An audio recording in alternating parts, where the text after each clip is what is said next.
All right, today we're diving into something really cool, how computers actually learn to see. We're going to break down two massive players in the AI world, the fully connected network and the convolutional neural network. Let's jump right in. So, let's start with the big question, right? How on earth do you teach a computer to look at a picture and understand it the way we do? Well, the answer is kind of fascinating.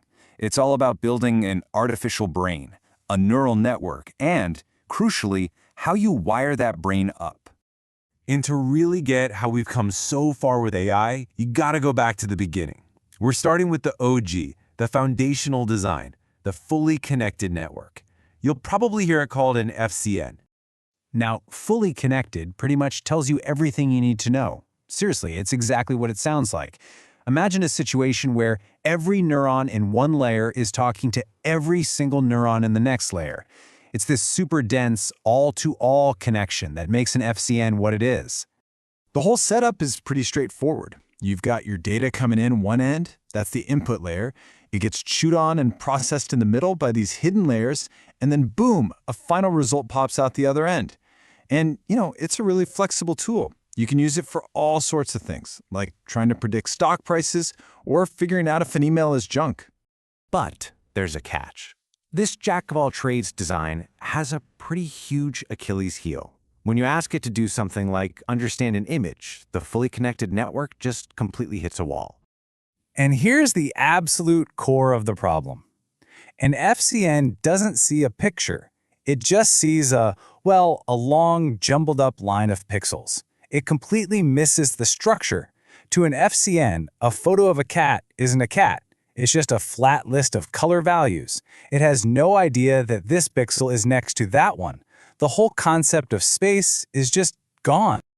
And just to give you an idea of how crazy this gets, let's take a super tiny image, okay? 28 by 28 pixels. That's nothing. Well, even that tiny little square turns into 784 separate inputs for the FCN. And remember, every single one of those 784 points has to connect to every single neuron in the next layer. The numbers just explode. It's an absolute computational nightmare. So what you end up with is this monumental number of connections, we call them parameters, that the network has to learn and tune. And this isn't just about being slow, it's worse. It leads to this problem called overfitting. Basically, the network gets so bogged down in the details that it just memorizes the specific pictures you show it. It doesn't actually learn the idea of a cat, it just learns that one specific picture of a cat I saw. Okay, so if the FCN is the wrong tool for the job, what's the right one? Well, this is where a much smarter, more elegant approach enters the scene. It's a network built from the ground up for vision, the Convolutional Neural Network, or CNN. And the CNN was a total game changer. Why? Because it was designed to work with the structure of an image, not against it. So instead of squashing a picture into a flat, confusing line of pixels, it keeps it as a grid. It preserves all that crucial spatial info, the stuff that tells us a cat's ear is, above its eye. And it does this with a couple of seriously brilliant ideas. First up, local connectivity. This is huge. Instead of every neuron connecting to everything, a CNN neuron is like a highly specialized detective. It only looks at one small patch of the image at a time, and it's looking for one very specific thing. Maybe a straight edge, or a curve, or a specific color. Okay, the second big idea is parameter sharing. And honestly, this is where the real genius is.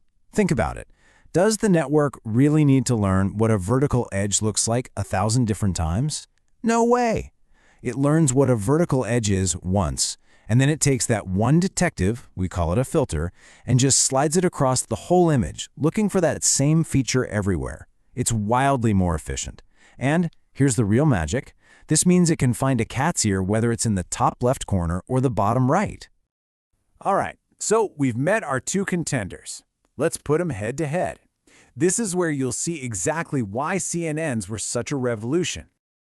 This chart really lays it all out, doesn't it? You've got the FCN with its everyone talks to everyone connections and its massive, expensive parameter count. Then you've got the CNN, way more efficient with its local connections and parameter sharing, but the real knockout punch is that last row, feature learning.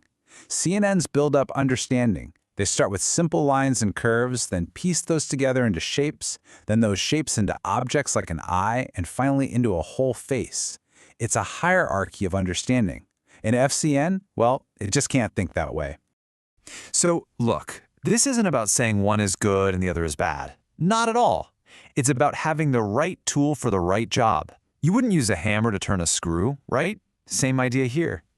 You're going to grab an FCN when you're working with nice, neat, structured data. Think of a spreadsheet, like customer info or sales figures. It's perfect for that.